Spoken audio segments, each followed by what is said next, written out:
김태효 전 안보실 1차장이 내란 혐의로 결국 구속됐습니다. 윤석열의 불법 계엄을 정당하다고 포장해 해외 여러 나라에 발송한 혐의입니다. 특검은 북한과 전쟁을 일으키려 했다는 평양 무인기 침투에 그가 개입했는지도 들여다보고 있습니다. 여기에 국정원의 민간인 사찰 명단을 보고받았다는 정황까지 윤석열 정권 나쁜 짓의 핵심마다 그가 있었습니다. 그런 자가 이제야 구속됐다는 것 자체가 말이 안 된다는 목소리가 큽니다. 이 내용이 많은 분들께 알려질 수 있도록 구독과 좋아요 정중히 부탁드립니다.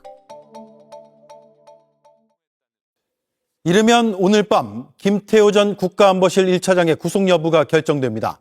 비상계엄은 헌법 테두리 내에서 했다며 계엄을 정당화하는 메시지를 미국 등에 전파한 혐의를 받고 있습니다. 특검은 윤 전 대통령도 같은 혐의로 재판에 넘길 방침입니다. 정수아 기자입니다. 법원의 구속 전 피의자 신문에 나온 김태효 전 국가안보실 1차장은 취재진 질문에 답변을 피했습니다. 오늘 어떻게 소명하실 겁니까? 한 말씀만 해주세요. 다음 기회에 맞주세요. 종합특검은 내란 중요임무 종사와 직권남용 혐의로 김 전 차장에 대해 구속영장을 청구했습니다.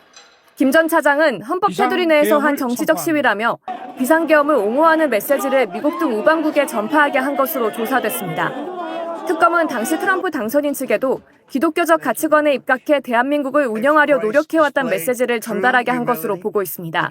계엄 정당화 메시지를 외국에 외교부 공무원을 통해서 외국에 전파한 것이 잘못된 행위라는 것이 명백해졌다고 봅니다. 근데 중요한 것은 국정원의 이 블랙리스트가 김태효와 연결된 정황이 처음 확인이 됐다는 겁니다. 김태효를 여태까지도 한 번도 구속을 못했는데 내란 특검에서도 그렇고 해병대 특검에서도 그렇고 모든 사건에 김태효가 다 연결은 돼 있는 것 같습니다. 근데 왜 유독 김태효만 이걸 못하냐? 근데 두 가지가 있겠죠. 김태효와 그러니까 김태효를 잡으려고 하면은 무인기 관련해서 더 깊숙이 수사를 했어야 되고, 그리고 지금 이번에 발견된 국정원 안보 유해 세력 리스트 이거 관련해서도 해야 된다라는 겁니다. 일단은 네. 지금 뭐 여러 가지 재판들이 속속 진행이 되면서 정리가 되고 있는 것 같은데 이 정리 과정에서 좀 예를 들면 홍장원 차장이나 뭐 조성현 대령 그리고 뭐 다른 분들 오늘 아침에 뉴스공장 보신 분들 아시겠지만 노상원 폭탄조끼 제보자 김현석 씨 문제도 그렇고 여러 가지 지금 이상한 일들이 벌어지고 있다는 겁니다. 일단 이 특검이 의심하고 있는 홍장원의 8개 혐의가 이렇게 지금 보시면 쭉 나와요. 도대체 뭘로 수사받는 거야 했는데 의심하고 있는 혐의는 굉장히 많습니다. 8개예요. 8개인데 제가 봤을 때 여기서 가장 특이한 게 나머지는 사실은 뭐 을지 연습, 뭐 방첩사 컨택트 뭐 이런 것들은 사실 크게 의미가 없어 보이거든요. 의미가 없어 보이는데 제가 개인적으로 생각하기에는 이 주한 CIA 등의 계엄 정당성을 뭐 설명하라는 지시를 했다. 이것도 이제 아닌 걸로. 이거는 왜 아니냐면 담당 국장이 조태용한테 직접 지시를 받았고 CIA 만나기 전에 홍장원 차장이 자기 직속 상관이니까 잠깐 이렇게 하겠다고 얘기는 했는데 듣는 둥 마는 둥 했다. 이런 진술이 특검에서 있었더라고요. 이것도 안 될 것 같고 무슨 가짜뉴스 허위정보 모니터링 지시를 했다. 이것도 아닌 것 같아요. 지금 여기에 나온 것들은 글쎄요. 입증이 안 됩니다. 입증이. 그러니까 주요 증언만 있지 지금 물증이 없는 것 같고 제가 가장 주목했던 것은 이겁니다.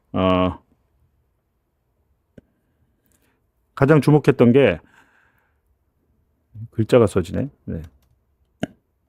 가장 주목했던 게 이른바 현안 TF 구성 지시다. 이게 아까 말씀드린 안보 유해 세력, 안보 유해 세력을 국정원, 홍 차장은 1차장인데 2차장 산하에서 했었다. 그런데 이게 되게 큰 문제가 될 것 같아요. 제가 볼 때는 이거에 대해서 지금 국정원이 제대로 파악을 못한 것 같습니다. 계엄 당일에 뭐 갑자기 만들어진 게 아니고 이거는 2024년 초부터 윤석열 정권 내내 그냥 있었던 것 같아요. 이게 있었는데 이게 처음 드러났는데 중요한 것은 이게 김태효에게 보고가 됐다는 겁니다. 저는 이거를 반국가 세력 블랙리스트라고 얘기를 했는데 오혁진 기자가 지금 기사를 썼어요. 오혁진 기자가 기사를 썼는데 보시면 저는 반국가 세력 블랙리스트라고 제가 이름을 붙였습니다. 안보 위의 세력. 이렇게 하면 뭔가 국정원이 정당한 일을 한 것 같잖아요. 근데 제가 볼 때는 전혀 정당한 일을 한 것 같지가 않다. 그냥 사찰 리스트를 만들었다. 라는 거고요. 근데 그러면 어떻게 됐냐라고 보면 현안 TF라는 곳에서 작성을 해가지고 국정원 2차장 산하 블랙리스트 작성해서 김태효에게 최종 보고가 됐다. 이게 지금 특검에서 잡은 정황이에요. 정황. 근데 이게 사실이면 굉장히 큰 문제가 될 것이다. 라는 얘기입니다. 지금 여기 보면 적어도 기간이 2023년 11월이에요. 언제입니까? 이게 딱 시기가 일치하잖아요.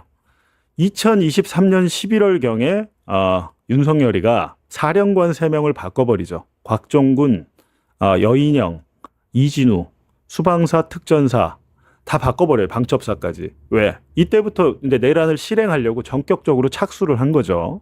착수를 했는데 안보조사국 산하의 국정원도 그때 같이 움직인 정황이 지금 나온 거거든요. 안보조사국은 이제 2차장 산하에 있다고 했잖아요. 근데 이거는 홍 차장의 선배인 차장이 있었다고 하던데 거기에 현안 TF라는 이름을 설치를 했고, 근데 이때 문제는 뭐냐면 이 현안 TF를 운영했던 담당 책임관이 특검에 가가지고 그때는 이 현안 TF가 만들어진 게 홍장원 차장이 원장이 없어갖고 원장의 직무 대리를 하고 있었는데 이 현안 TF를 만들라고 한 게 홍장원 직무 대리였습니다. 이렇게 진술을 했대요. 근데 아마 이분은 지금 조태용 라인으로 분류가 되는 분이라 이 사람이 뭐 이렇게 얘기했다고 해서 이게 뭐 범죄가 입증되는 건 아니죠. 아주 뭐 3명 이상의 복수의 진술이 있다든지 여러 가지 조금 더 확인이 이 부분은 필요해 보이고, 그리고 나서 이 현안 TF에서 뭘 했냐면 안보 위의 세력 블랙리스트를 작성했다. 사실상 윤석열이 맨날 떠들었던 단어가 뭡니까? 종북 좌파 반국가 세력이었죠. 저도 반국가 세력. 저도 윤석열 정권 때 저같이 정권을 비판하는 언론을 반국가 세력이라고 낙인을 찍고 저희를 압수수색하고 이제 감옥에 넣으려고 하다가 뭐 불행인지 다행인지 제가 구속은 안 됐잖아요. 근데 이런 리스트를 국정원에서 만들었다. 근데 이게 예를 들면 뭐 간첩 활동을 하거나 이런 사람들에 대한 리스트는 상관이 없는데 이번에 이제 특검에서 확인한 것은 최재형 목사나 이런 소위 말하는 김건희나 윤석열에게 위협이 되는 사람들을 만들고 관리한 정황이 지금 확인이 된 겁니다. 그래서 이 최종 보고를 누구한테 했냐, 이게 중요하죠 지금. 예, 이게 굉장히 중요한데 지금 특검이 수사를 한 걸 보면 이건 참 잘했어요. 최종 보고를 김태효에게 했다. 이 얘기를 또 누가 했냐? 여기 지금 말은 이 현안 TF의 실무팀장이 이렇게 해서 최종 보고를 김태효에게 했습니다. 저희가 자료도 줬다는 거죠. 근데 이게 2024년 11월부터 아주 오랫동안 이루어졌다. 보고를 했다. 이 얘기를 한 겁니다. 이거 굉장히 중요한 내용이에요. 근데 김태효가 오늘 영장실질심사를 받는데 지금 아마 실질심사 내용 혐의에는 이게 빠진 것 같아요. 왜 빠졌을까요? 제가 볼 때는 가장 여기서 큰 문제는 이게 사건이 되려면 이게 블랙리스트가 있어야 돼요. 명단이. 근데 이거를 확보 못한 것 같습니다. 특검이. 이게 있어야 얘기가 되는 건데 이걸 확보를 못했다는 것은 국정원 내부에서 정권이 바뀌기 전에 이거를 삭제 폐기했을 가능성이 매우 높은데 국정원 자료는 지우고 싶어도 함부로 못 지우고 지웠다 하더라도 누가 언제 지웠는지를 알 수 있어요. 이 블랙리스트 이거를 확보하는 게 시급하고 지금 정권 바뀌었잖아요. 이종석 국정원장. 작년에 이거 관련해서 이종석 원장 정권 바뀌고 나서 감찰을 한 걸로 알고 있는데 그 결과가 지금 나오질 않고 있습니다. 알려지질 않고 있어요. 그리고 그 감찰을 제대로 못한 것 같습니다. 이거 찾아야 돼요. 이 블랙리스트 안보 위의 세력, 반국가 세력 리스트를 찾아야 이게 사건이 지금 최종 결과 보고를 받은 게 김태효이기 때문에 김태효는 누구한테 보고했을까요? 김태효는 윤석열한테 했겠죠. 그래서 윤석열이가 계엄 당일에 여인영이 홍장원에게 전화해서 체포 명단을 불러준 게 우연히 나온 게 아니에요. 평소에 이 사람들이 이렇게 블랙리스트를 작성해 놓고 거기서 엑기스만 1차로 제일 빨리 1차 체포 명단이겠죠. 2차, 3차, 4차 다 있었고 평소에 국정원이 이런 일을 했다라는 겁니다. 이거 되게 심각한 일인데 우리는 다 국정원에서 이제 민간인 사찰 못해 이런 줄 알았는데 윤석열과 김건희를 위해서 국정원은 이런 일을 하고 있었다라는 정황이 이번에 확인이 된 겁니다. 그래가지고 블랙리스트 포함. 근데 이분들 보세요. 최재형 목사나 김민웅 대표, 촛불행동 대표, 양경수 위원장, 민주노총 위원장 이분들이 간첩입니까? 그리고 대진연이라고 아시죠? 대진연, 대학생 진보연합. 지금 올림픽 공원에 가면은 학생들, 젊은 사람들한테 그런다는 거 아닙니까? 이 부정선거 세력들이 너 대진연 아니야? 너 간첩으로 들어온 거 아니야? 이렇게 얘기한다는 거잖아요. 국정원에서 왜 여기를 조사하고 관리를 했던 건지 반드시 여기서 민간인 사찰 이 부분, 이거는 내란 종식과 별개로 지금 내란과 김태효와 또 연결이 돼 있잖아요. 이 부분은 반드시 좀 확인을 해봐야겠다라는 게 저희 생각입니다. 자, 그리고 오늘 김태호 전 안보실 1차장 구속심사가 열리는데요. 어떻게 전망하세요? 입고죠. 입고. 저는 입고 된다고 봅니다. 네. 네. 어떤 차원에서 입고 가능성이 높다고 일단은 보세요? 범죄가 중하잖아요. 범죄가 중하고 그리고 네. 지금 내란이 일어나고 거의 2년이 다 됐단 말이에요. 이거는 사건의 범죄를 숨기기 위한 노력을 많이 했다라는 반증이 될 수도 있거든요. 김태호 자체가. 네. 그리고 그 과정에서 특검에서 수사를 하면서 아마도 거기에 관한 정황들을 굉장히 많이 깔아놨을 거예요. 그래서 재판부 입장에서 지금 이제 기존의 미입고 상태에서 재판이 진행됐던 분들이 지금 이제 법정 구속이 다들 되고 있잖아요. 이런 상황이라든지 거기에 대한 국민적 분노 같은 걸 볼 때 김태호 같은 경우에도 그냥 입고하고 시작할 가능성이 높다. 저는 그렇게 봅니다. 그러니까 지금 내란에 아직도 정리되지 않은 대목들이 굉장히 네. 많이 있는데 그 중에서도 아까 우리 김한 기자가 말씀하신 그 외환 유치 혐의와 관련해서 가장 주요한 역할을 했을 것으로 의심받는 사람이 바로 김태호 아닌가 싶어요. 김태호가 받고 있는 의혹과 혐의 중에 이게 본류는 아니에요. 맞아요. 그러니까 이게 네. 말하자면 지류 같은 지류. 사건이니까 계엄이 났는데 계엄 이후에 6개 국가에 이거를 계엄 정당성을 사후 전파했던 거 아니냐. 그 과정에서 윤석열이랑 한 6차례 정도 최소한 6차례 정도 논의했던 게 아니냐. 네. 뭐 이런 거거든요. 그럼 이건 어쨌든 12월 3일 10시 반 이후 상황이라고요. 근데 우리가 김태호한테 궁금한 거는 야 어떻게 대통령이 뭐 아무리 최소한으로 잡아도 한 8개월 전, 길게 잡으면 한 2년 전부터 집권하자마자부터 네. 계엄을 생각을 했는데 이 계엄에 대해서 대통령실은 아무도 몰랐냐? 아무도 처벌받은 사람이 없네? 그쵸. 정진석은 뭐 했어? 비서실장인데? 그러면 여기서 모든 그런 거의 결정의 실세가 김태호라고 했는데 김태호도 몰랐다는 거야? 이런 거잖아요. 네. 근데 당일 12월 3일 당일 알리바이가 있던 두 명이 누구냐면 김건희와 김태호 뿐이에요. 맞아요. 네.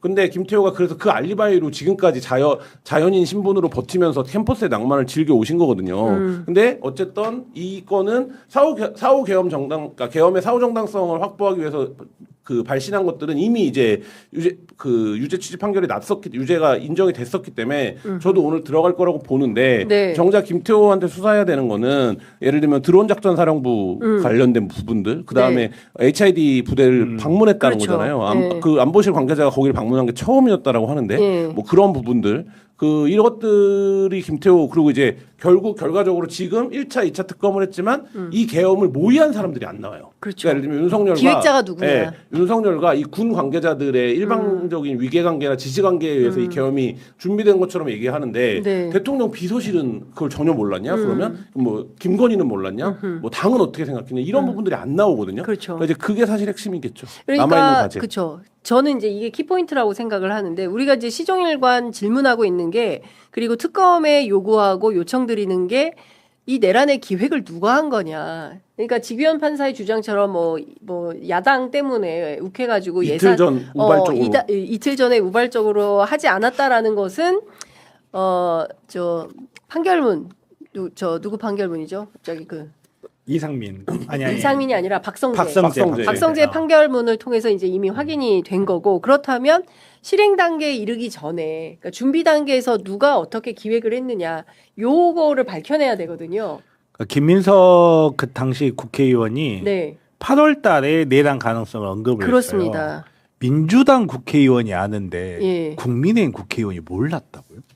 이걸 믿으라고 지금. 그리고 아니 부의 제도가 누구였는데 네. 그 부의 제도가 몰랐다? 이걸 믿으라는 게 국민들한테 이렇게 납득이 되는 거니? 그렇죠. 전혀 납득이 안 되는 거거든요. 네. 근데 아직까지 뭐 수사라는 것의 성격상 예. 뭐 명백하게 입증을 해야 되는 문제가 있기 때문에 하지만 네. 대한민국의 근현대사를 바로잡는 의미에서라도 이 부분은 어떻게든 캐내야 됩니다. 네. 정말. 근데 제가 뭐 내란 수사할 때 많이 했던 얘기인데 음. 대통령이 뭐 3스타 포스타들이랑 관저에서 때려 마셔요. 밤새 때려 마셨대.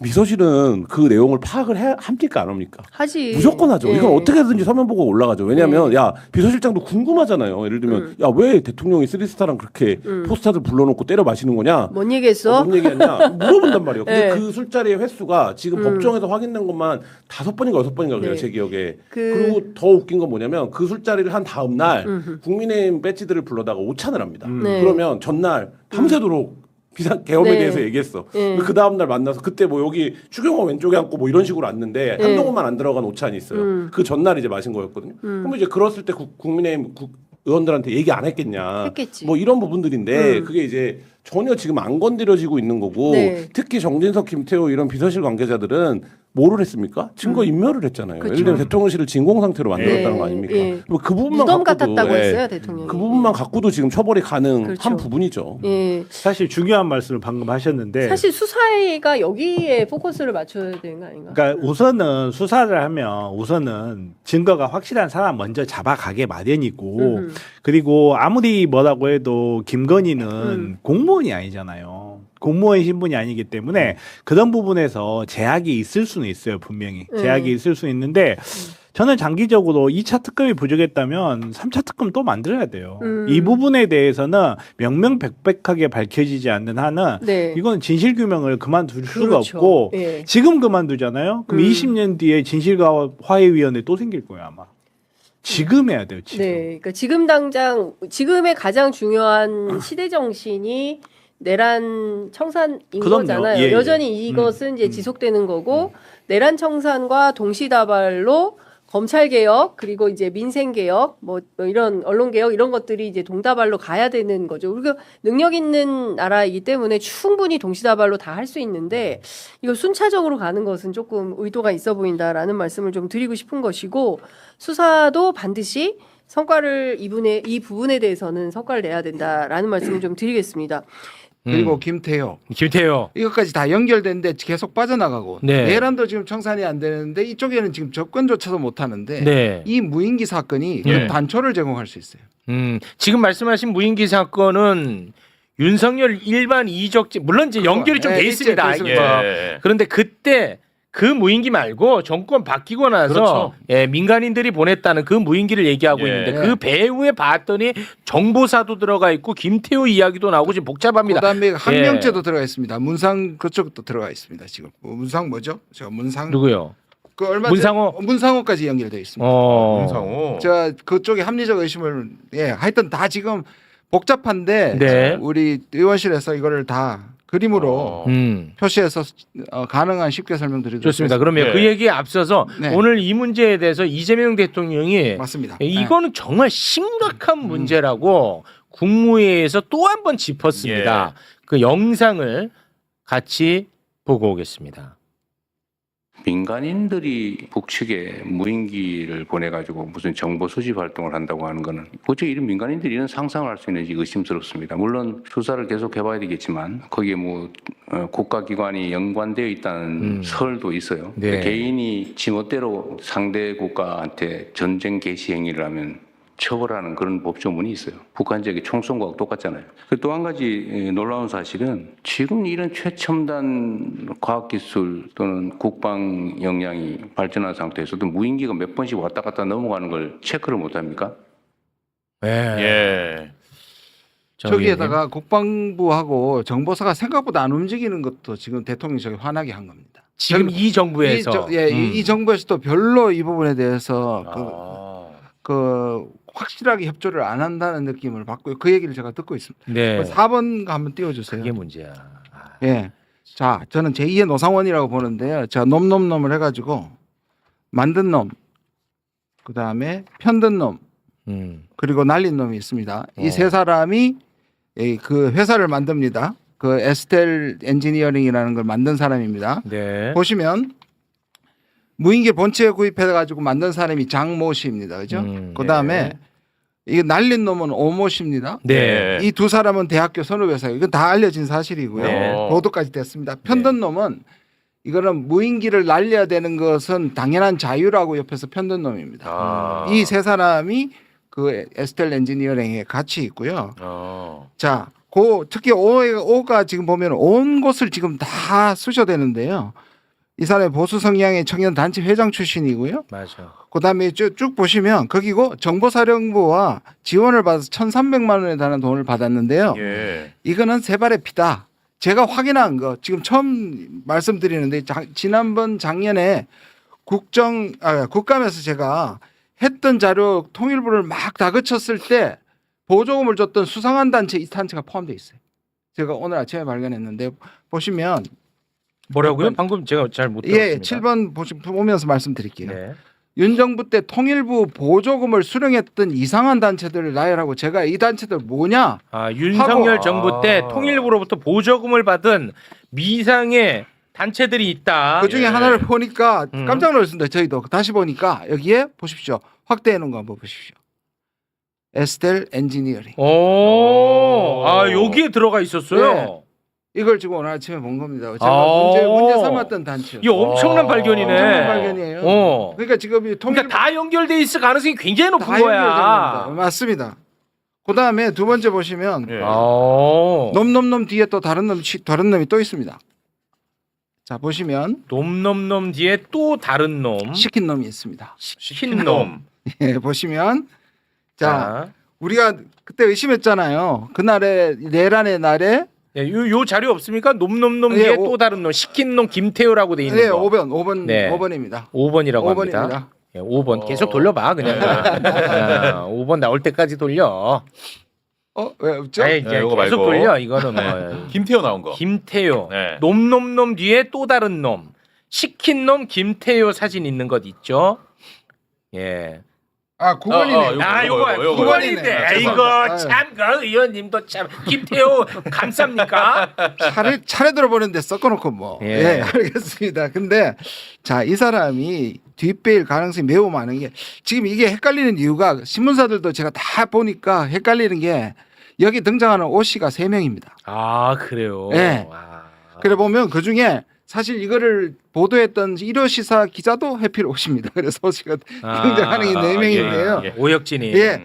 아까 말은 날린 놈도 오잖아요. 그렇죠. 근데 이 연결고리가 된 그래서 제가 연결한 놈이라고 해놨어요. 연결한 놈이 오중영이고요. HID 출신. 그리고 오대령도 있습니다. 오대령도 있고. 왼쪽에 보시면요. 그래서 여기서 정보사를 통해 가지고 또 이 김태효한테 보고를 하고요.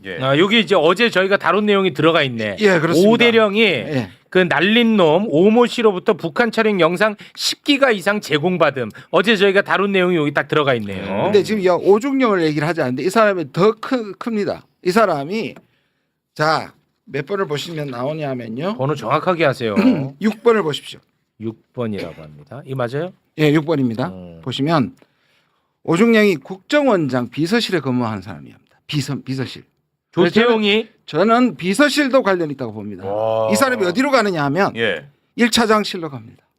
안보실 1차장? 날짜를 보십시오. 2022년 8월에서 2023년 3월에 1차장실로 가서 김태효 밑에 갑니다. 야, 너무 이상한 게 그러니까 조태용이 밑에 있다가 김태효 밑으로 이동한다. 근데 이 사람은 중령이고 이쪽인데 김태효는 외교 비서관입니다. 그러니까 외교를 담당하는 1차장입니다. 그런데 2차장으로 가야 맞습니다. 그렇지. 2차장이 국방입니다. 그렇지. 근데 이 밑으로 국방. 갑니다. 그리고 3개월에 보십시오. 김태효를 어디로 데려갑니까? 속초 HID. HID 방문합니다. 이때 윤석열 방문 계획까지 된 겁니다. 야, 이거 되게 중요하다. 이게 중요하네. 그다음에 9월에 보십시오. 드론 사령부를 창설합니다. 창설해. 같은 날 에스텔 엔지니어링이 등기를 올립니다. 그때 등기 올려? 네, 너무 이상하지 않아요? 이거 제일 중요하네. 머리는 어디가?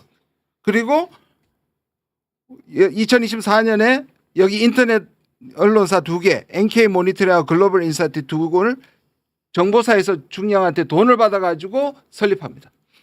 정보사에서 지원금 받은 건 확인됐어요? 예, 그건 1,300만 원. 그건 확인이 됐고. 근데 인터넷 언론사에 그때 이제 이 돈을 써가지고 등록한 거예요? 그렇죠. 도움 받아서. 돈 받았어. 오. 정부사 돈 받아가지고 네. 허위 언론, 유령 언론사를 만들어서 여기서 아까 편든 놈도 칼럼을 쓴 겁니다. 외교부 장관님. 네. 비상계엄 선포 이후에 그러니까 12월 3일 이후 4일, 5일, 6일 외신 기자단이나 외교부 출입 기자단에게 보도자료 배포하신 거나 PG, 프레스 가이던스죠? 배포하신 게 있습니까? 제가 상세한 거 혹시 대변인이 있으면 대변인이 격하겠습니다. 장관이 직접 지시한 게 없으시다는 말씀이죠? 네. 미국하고 직접 통화를 처음 한 게 5일이라고 하셨죠? 그러니까 그전에는 당연히 통화가 아니고 골보 대사를 만났고요. 예. 6일 날 아침에 블링컨 장관. 5일이고요. 자, 그러면은 2차관 어디 계시죠? 2차관이 보도자료나 PG 내라고 지시하셨나요? 아닙니까? 정확하게 이야기를 하셔야 됩니다. 뭐에 관한 PG인지를. 그러니까 보도자료나 PG 낸 게 있냐고요. 내라고 지시한 게 있느냐 이 말이에요. 차관. 없죠? 유창호 부대변인 앞으로 좀 나와주세요. 시간 좀 잡아주세요.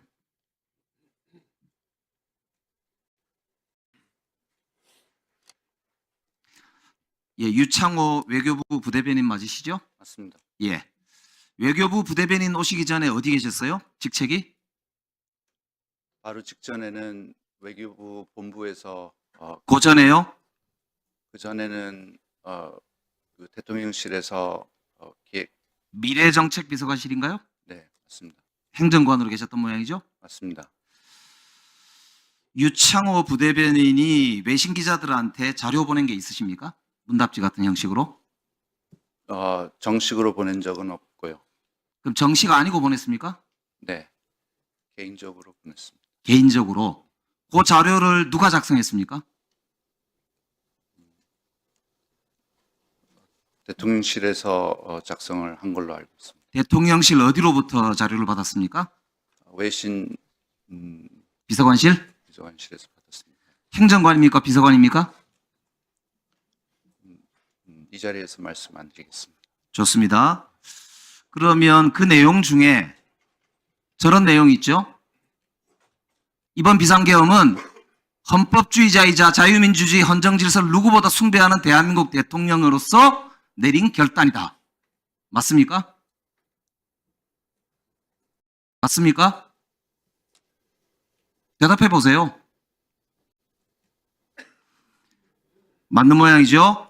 자, 다음 페이지 넘겨보세요. 거기에 보면 헌정 질서 파괴라는 지적이 나온다라는 질문을 해놓고 뭐라고 했어요? 의원들의 국회 출입을 통제하지 않았다. 등등등의 이야기가 나옵니다. 대통령의 입장을 그대로 쓴 거죠. 다음 페이지. 야당과 타협이 이루어져야 되지 않느냐 했더니 민주당의 입법 폭주를 통한 국정농단의 도가 지나치다. 45년 동안 이런 야당은 없었다. 라는 내용이 포함되어 있습니다. 맞죠? 그런 내용이 포함된 건 맞습니다. 이거를 누구의 지시를 받고 보냈습니까? 지시가 아니었습니다. 그러면은 대통령실로부터 그런 자료를 받은 사람이 지금 유창호 대변인, 부대변인 말고 또 있습니까? 없습니다. 그럼 그거를 지시를 안 받아도 그렇게 자료를 받아서 배포해야 되겠다는 생각을 왜 하신 거죠? 이에 대한 기자들의 질의가 있었고 그거에 대한 의문에 제가 자료를 받게 됐고. 이 배포한 시점이 언제입니까? 배포한 시점이 언제예요? 배포는 아니고요. 전달 일부 제가 아는 개인적으로 아는. 그러니까 언제냐고요? 12월 5일입니다. 5일 몇 시요? 몇 시입니까? 오후 정도 되는 거예요. 오후에 온 국민이 12월 4일 아침 새벽에 윤석열 대통령이 비상계엄을 해제 발표하는 걸 보고 그때로부터 무려 30시간 가까이 지난 시점, 그 시점에 지금 이걸 배포한 거거든요. 장관님, 이 지금 그 부대변인이 보낸 자료의 내용에 대해서 동의하십니까? 뭐 알지도 못하고 동의하지. 외교부의 공식 입장입니까? 아닙니다. 외교부 차관, 여기에 동의합니까? 자, 장관님 이걸 어떻게 조치해야 된다고 생각하십니까? 이게 또 다른 쿠데타 아닙니까?